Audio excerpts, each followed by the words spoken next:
I learned that fear can live quietly in a house for years, hiding in the smallest places, like an unsalted pot of soup cooling on the stove. That morning, I had woken before sunrise, the way I always did, joints stiff and thoughts already busy. The kitchen smelled of onions and bay leaf, and for a moment I felt useful again. Cooking was one of the last ways I still knew how to love without asking for anything back. I stirred slowly, tasting as I went, careful not to wake my son before he left for work. I told myself the soup was fine. It was only later, after the door slammed and the house went painfully quiet, that I realized how wrong that thought had been, not just about the soup, but about everything I had been pretending not to see. I won't describe what happened next in detail. Some things don't need replaying to be understood. I will only say this. When a child you once rocked to sleep looks at you with disappointment instead of concern, something inside you finally understands where it stands. When it was over, I sat at the kitchen table and stared at my hands. They were shaking, but not from pain, from clarity. An hour later, he returned, already calmer, adjusting his tie like nothing unusual had happened. He didn't ask if I was all right. He didn't apologize. Instead, he said, almost cheerfully, "My wife is coming for lunch tomorrow. Make something nice. And cover everything up, okay? Just smile, smile," as if a smile could rearrange the truth. As if I hadn't already spent years practicing that exact skill. I nodded, because that's what I had always done. Because nodding had kept the peace. Because silence felt safer than honesty. He left again, keys jingling, plans made, certain the house would return to its usual obedience. But something had shifted. I cleaned the kitchen slowly, deliberately, noticing details I had ignored for too long: the crack in the window frame, the unpaid mail on the counter, the way my reflection in the microwave door looked smaller than I remembered. Not weaker, smaller. That afternoon, I took out an old box from the back of my closet, the one I hadn't opened in years. Inside were documents, letters, and a life I had packed away for the sake of family harmony, for the sake of him. I sat on the edge of my bed and ran my fingers over those papers, feeling the weight of choices I had made and the ones I had postponed. I thought about all the times I had swallowed words, all the moments I had told myself, "This is just how it is now." The soup pot was still on the stove when he came home that evening, untouched, unfinished. He didn't notice, but I did. And for the first time in a very long while, I understood that fear had only survived because I kept feeding it. That night, as I turned off the lights and lay awake listening to the house settle, I made a decision I had been avoiding for years. By the next evening, my son would learn something he never expected, and neither would his boss. I slept poorly that night, but not from pain. It was the strange restlessness that comes when your heart finally decides to stop negotiating with fear. In the dark, Memories drifted in and out like uninvited guests. I remembered the boy he once was barefoot in the yard, chasing fireflies, running inside with scraped knees and a grin too wide for his face. I had kissed those knees and told him he was strong. Somewhere along the way, that word had twisted itself inside him. By morning, the house felt different, quieter, but not heavy, almost alert. I woke early and dressed carefully, choosing a long-sleeved blouse despite the warm weather, not to hide anything from him. I had already decided I wouldn't, but because I needed time. One last morning to move through the familiar motions while my mind rearranged itself. I made coffee and sat at the table, watching the steam rise. When he came in, he barely looked at me. He talked about traffic, about deadlines, about how important today was. His wife, he reminded me again, would be arriving around noon. Please, he said, almost impatiently, don't cause any trouble. As if trouble were something that simply appeared on its own. I won't, I said, and meant it, but not in the way he assumed. After he left, I opened that old box again.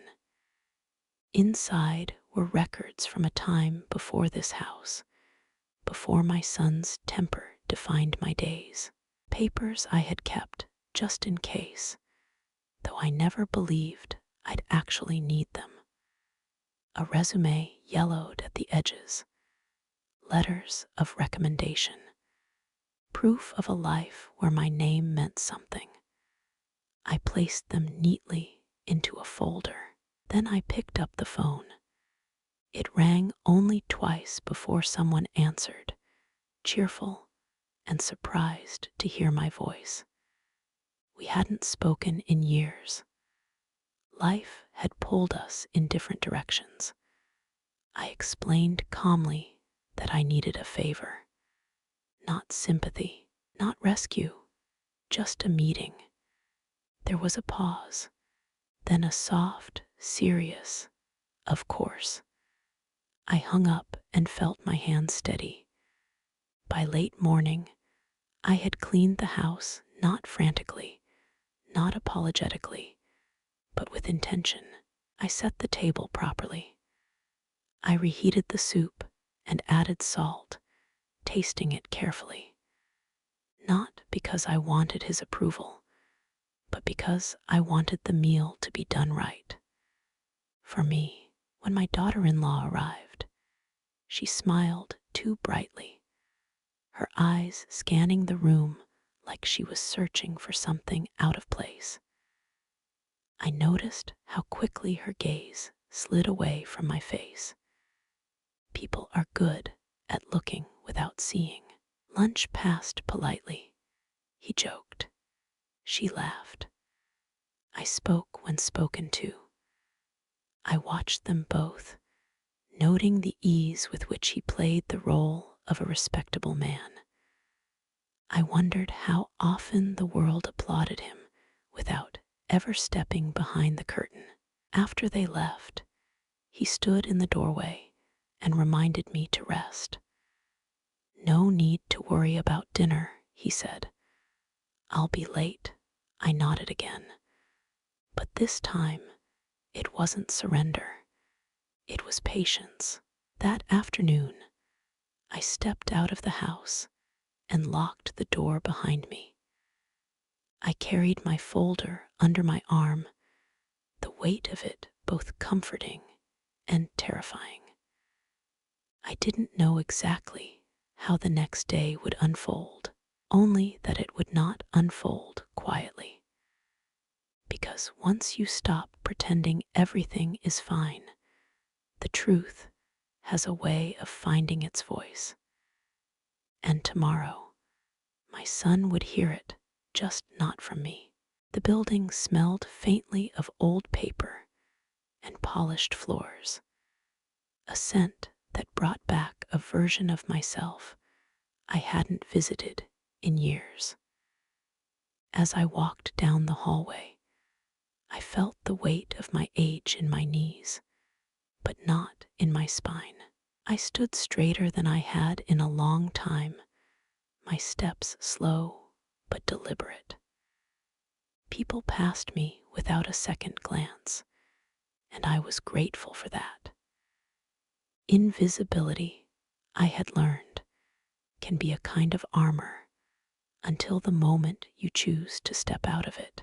The office door was open. Inside, a man stood when he saw me, his face shifting from polite confusion to quiet recognition. "I wondered if you'd ever come back," he said gently. So had I. We sat across from each other, and for the first time in years, I spoke freely. I didn't raise my voice. I didn't dramatize. I simply told the truth as it was measured, complete, and long overdue. He listened without interrupting, his hands folded, his expression thoughtful. When I finished, there was a long pause. "You've been carrying this alone," he finally said. I nodded. Saying more felt unnecessary. He reviewed the documents in my folder carefully, flipping each page as though handling something fragile. "You know," he said slowly, "these don't lose their meaning just because time has passed." That sentence settled into my chest like a promise.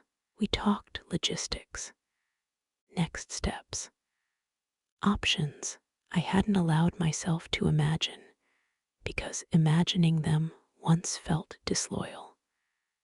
I realized how often I had mistaken endurance for love, how easily I had convinced myself that staying quiet was the same as staying kind.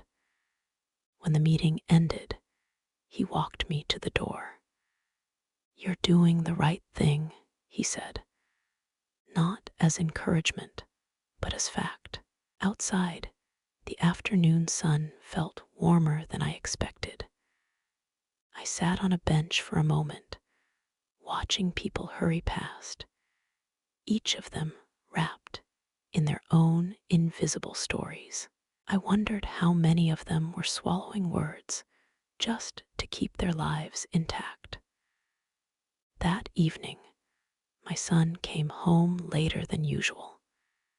He seemed tense, distracted, his phone buzzing with messages he didn't answer. He barely acknowledged me, muttering something about a difficult day. I listened quietly from my chair, the television humming low in the background. "Tomorrow might be busy," he said suddenly. "I might need you to be flexible." Flexible. I looked at him and realized how often that word had been used to bend me into shapes that were never meant to last. "I'll manage," I replied. He didn't hear the certainty in my voice, or maybe he didn't want to. That night, I packed a small bag, not because I planned to leave forever, but because I wanted to be ready. Ready for whatever truth decided to surface. I placed the folder carefully on top and zipped it shut. As I lay in bed, sleep finally came, not heavy, but peaceful. For the first time in years, I wasn't bracing myself for the next outburst or apology that never came. I wasn't rehearsing excuses. I was waiting, and somewhere downtown, in an office far more polished than my kitchen table, a process had already begun. By tomorrow afternoon, My son would walk into a room expecting control. He would not find it there. The morning arrived without drama, which somehow made it feel heavier. I rose before my son, moving through the house with the careful quiet of someone who had learned to exist without leaving a trace. I brewed coffee, but didn't drink it. My stomach felt steady, strangely calm, as if it already knew what my mind was still catching up to.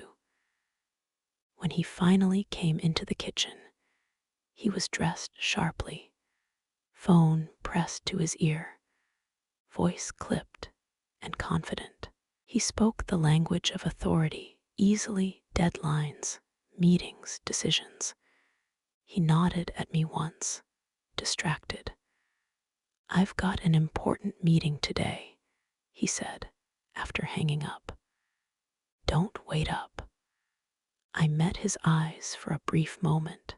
In that glance, I saw not just the man he had become, but the boy he had once been, and the space between those two versions hurt more than any bruise. "I won't," I said. He left without another word. I sat at the table long after the sound of his car faded, listening to the tick of the clock on the wall. Each second felt deliberate, measured. This was not a rush. This was not an escape. It was a reckoning, unfolding at its own pace. Late that morning, I dressed again, this time choosing clothes I hadn't worn in years. A simple coat, sensible shoes, the kind of outfit that doesn't ask for attention, but doesn't apologize either. I tucked my folder under my arm and stepped outside. The building downtown was larger than I remembered, but the security guard greeted me kindly, directing me where I needed to go. I waited in a quiet room with padded chairs and framed prints that tried very hard to look calming. I noticed how my hands rested easily in my lap. No shaking, no doubt. When the door opened, I stood. The room beyond was brighter than I expected. People were already seated, professionals, folders open, expressions neutral. At the far end, someone glanced up, and for a fleeting second, surprise crossed his face before he quickly looked away. I took my seat. I didn't look at my son, though I felt the shift in the air when he recognized me. A subtle stiffening, confusion, then annoyance. He leaned toward someone beside him, whispering urgently. I kept my gaze forward. The proceedings began calmly, formally. Names were spoken, documents referenced. I listened, patient. When it was my turn, I rose slowly and spoke clearly, not emotionally, not defensively, just honestly. I laid out facts, timelines, choices. I did not accuse. I did not embellish. I told the truth the way it finally deserved to be told, without fear of consequence. As I spoke, I sensed attention sharpen. Pens paused, heads lifted, and then something changed. The judge leaned forward slightly, his eyes narrowing as he studied me, not unkindly, but with recognition. He glanced at a document, then back at my face. The room seemed to hold its breath. "Excuse me," he said carefully. "Could you confirm your full name?" I did. The silence that followed was not empty. It was charged. He looked again at the papers in front of him, then at me, as if fitting two pieces together that had been kept apart for far too long. My son finally turned fully toward me, his face drained of color, realization creeping in too late. In that moment, I understood something deeply comforting. I was no longer invisible, and whatever happened next would not be decided by fear. It would be decided by truth. The judge didn't speak right away. He removed his glasses and rested them carefully on the desk, as if he needed a moment to see the room clearly without them. That simple gesture sent a quiet ripple through the courtroom. I could feel it, the shift from routine to recognition, from assumption to attention. He looked at me again, this time with something closer to respect. "Ma'am," he said slowly, "I believe we may need to clarify a few things before we continue." My son straightened in his chair, the confidence he'd worn all morning slipping like a poorly fitted jacket. He opened his mouth to speak, but the judge raised a hand, gently but firmly. The message was unmistakable. Not yet. I remained standing, hands folded, my heart steady.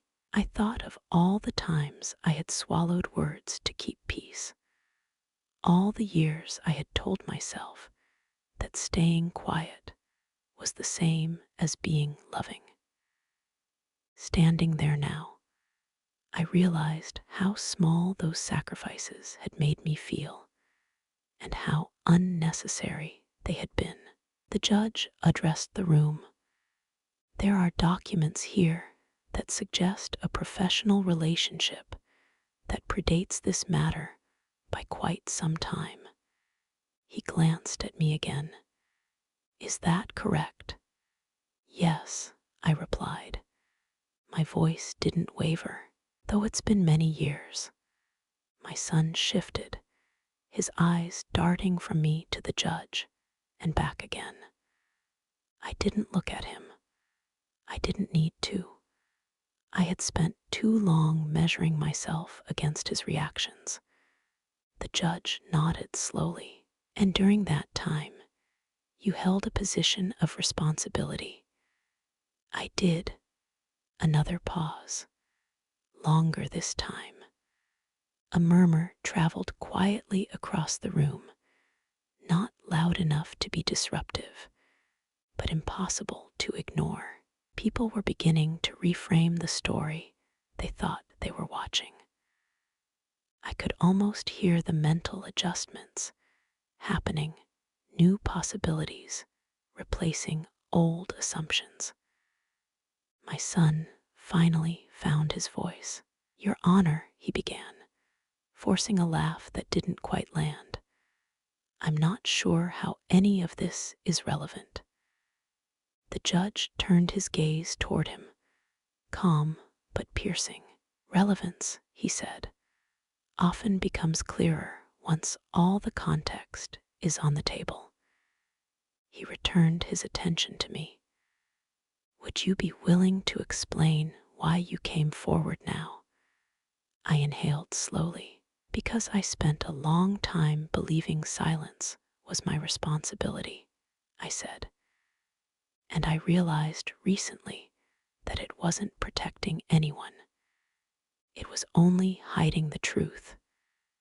The room was utterly still. I could sense my son shrinking into himself, the version of reality he had relied on beginning to crumble.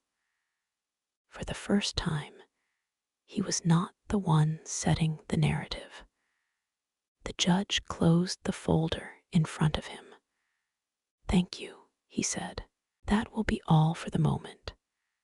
I sat down, my legs trembling just slightly as the weight of what I'd done settled in.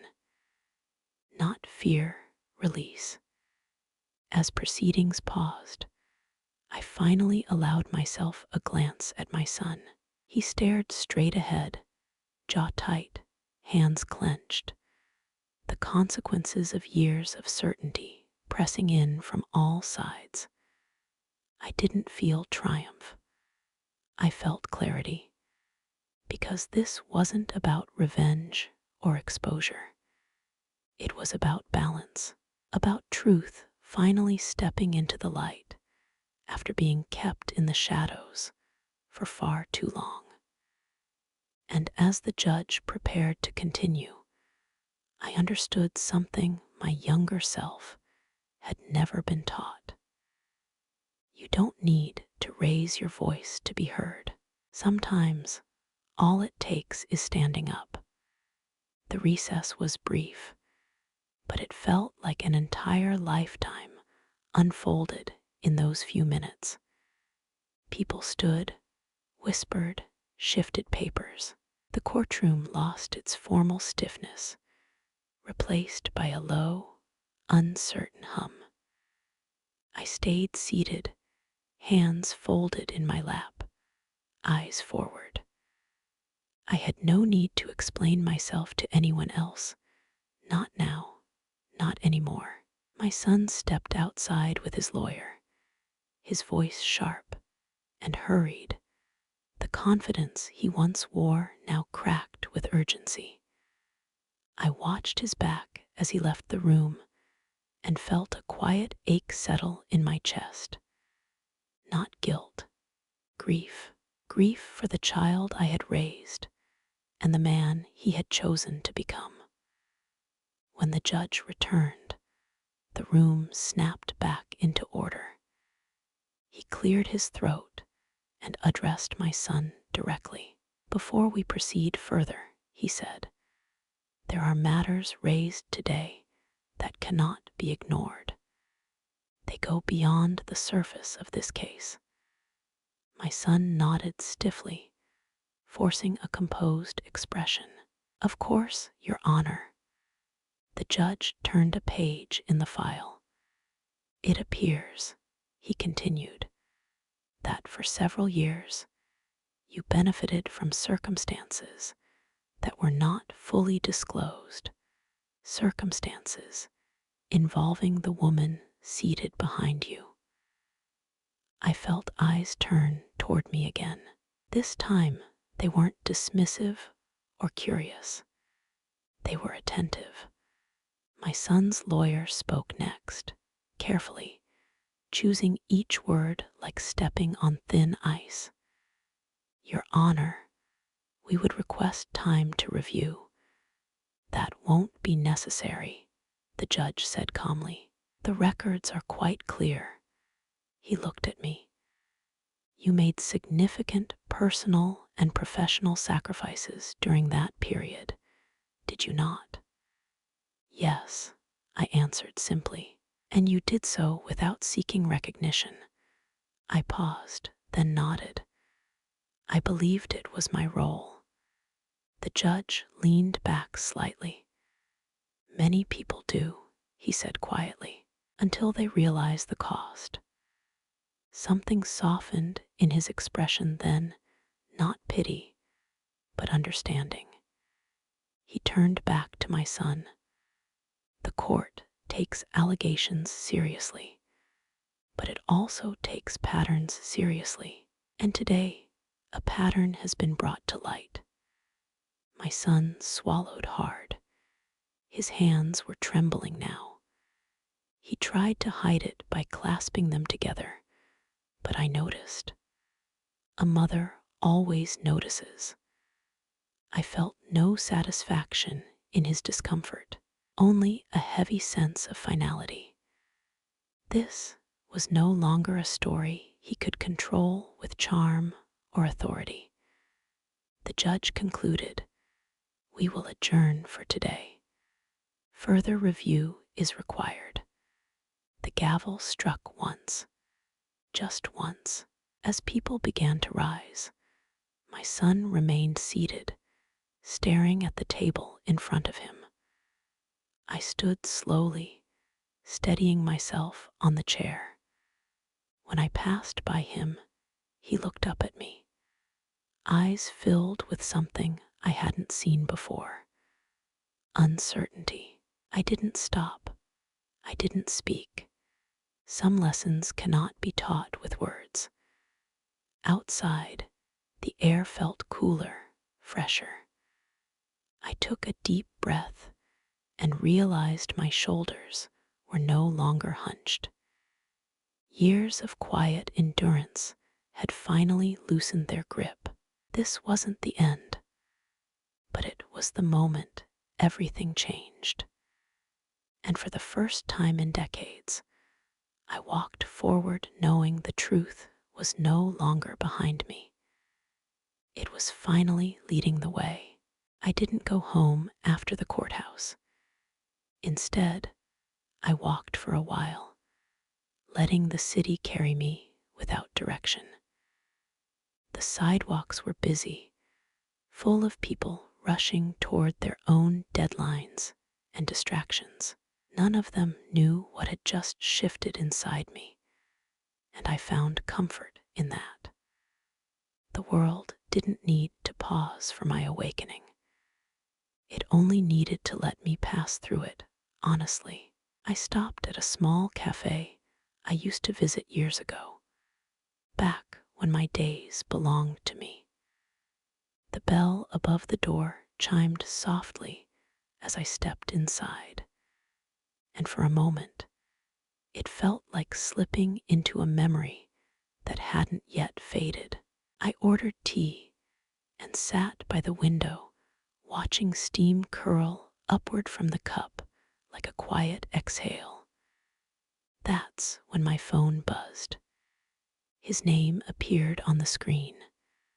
I stared at it for a long moment, my thumb hovering. I wasn't afraid to answer.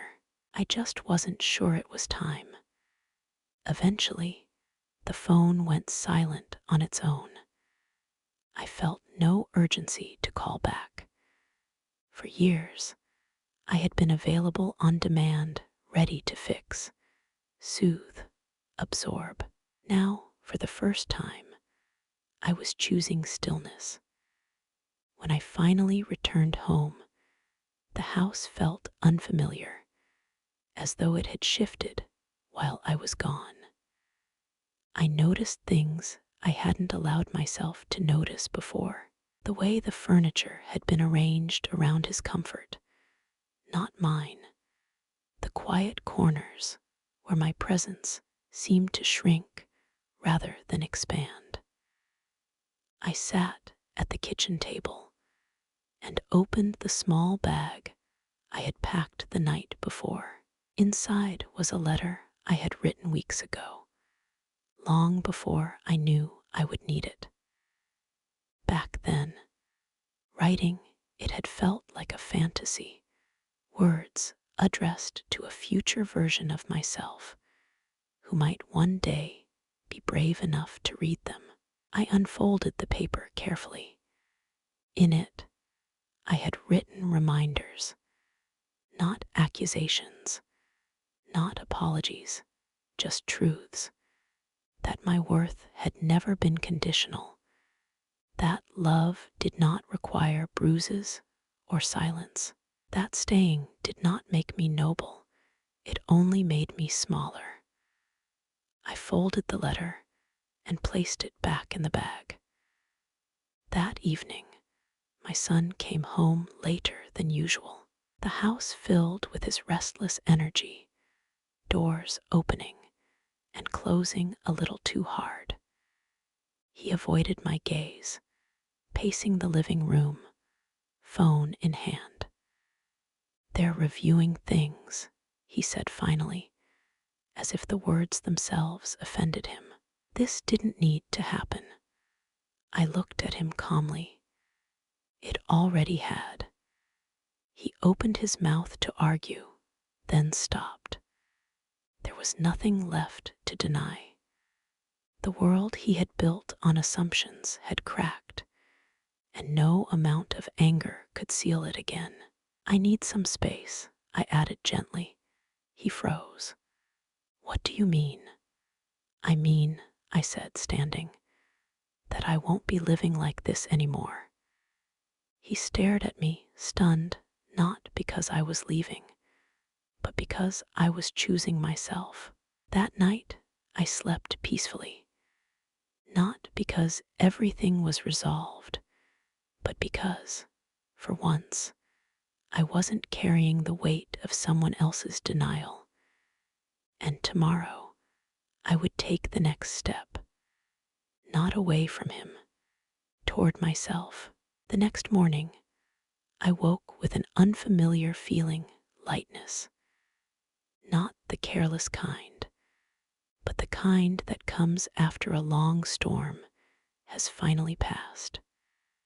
The house was quiet, the air still. I made breakfast just for myself and sat by the window, watching sunlight spill across the floor like it was reclaiming the space. My son hadn't come home the night before. Years ago, that absence would have filled me with worry, guilt, questions I didn't deserve to answer. This time, I simply acknowledged it and let it be. Some silences are not wounds. Some are boundaries. Later that day, I received a call from the courthouse. The process was moving forward slowly, carefully, as it should. Nothing dramatic, nothing rushed, just truth being examined without the fog of assumptions.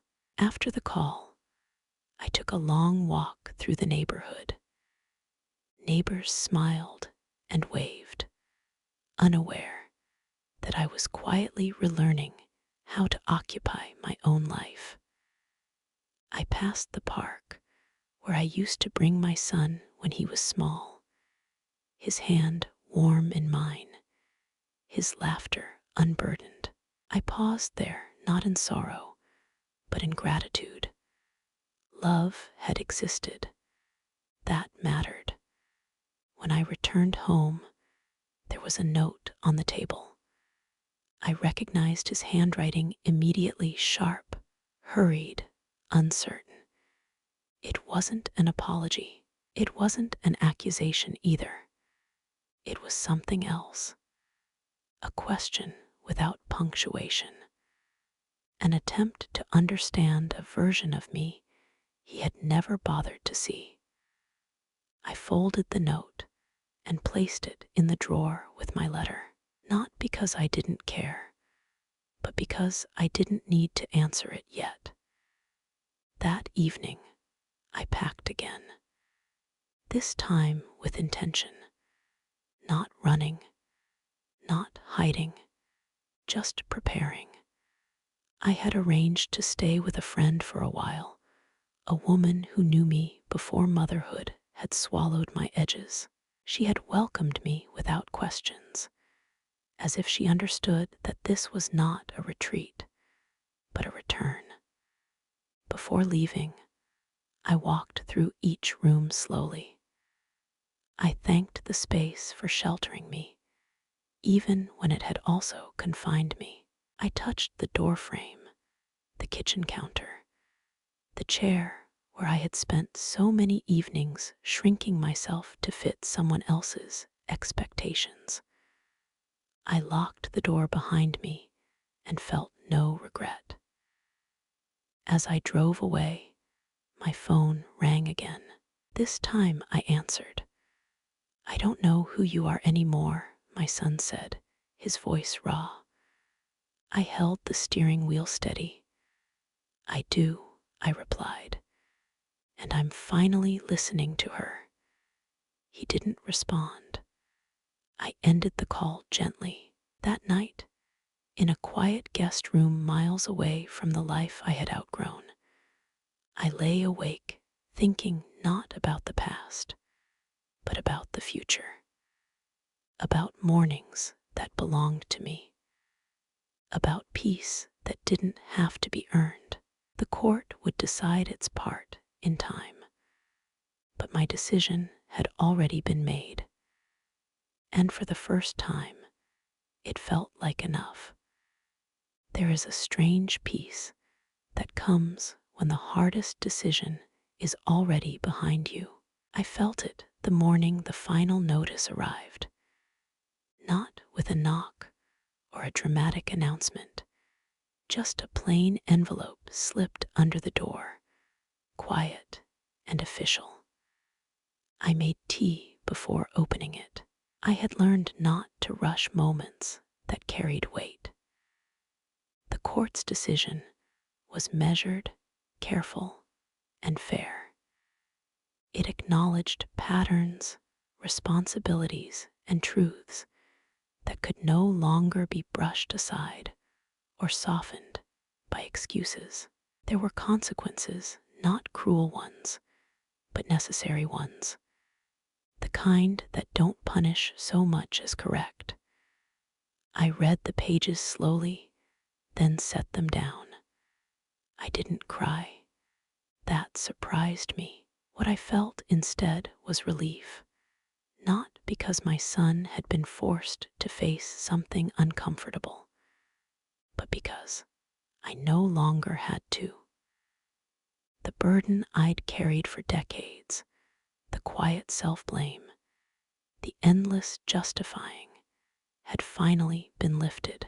A few days later, he asked to meet. We sat across from each other at a small table, not in my old kitchen, not in his house. Neutral ground. He looked older somehow, smaller. The armor he used to wear so easily was gone. I didn't know, he said at last. I studied his face, the same eyes I had kissed goodnight for years, now searching mine for something familiar. You didn't want to know, I answered gently. That's different. He nodded, swallowing hard. I thought being strong meant being in control, he said. I didn't realize how much I took. I let the silence sit between us. Growth needs room. I'm not here to punish you, I said finally, but I won't disappear for your comfort anymore. That was the boundary. Simple, unmovable. We parted without resolution, but also without hostility. Some relationships don't end, they change shape, and some only heal once distance teaches respect. Months have passed since then. I live in a smaller place now, filled with light and quiet and things chosen only because I love them. I wake when I want. I speak when I mean it. I laugh more easily.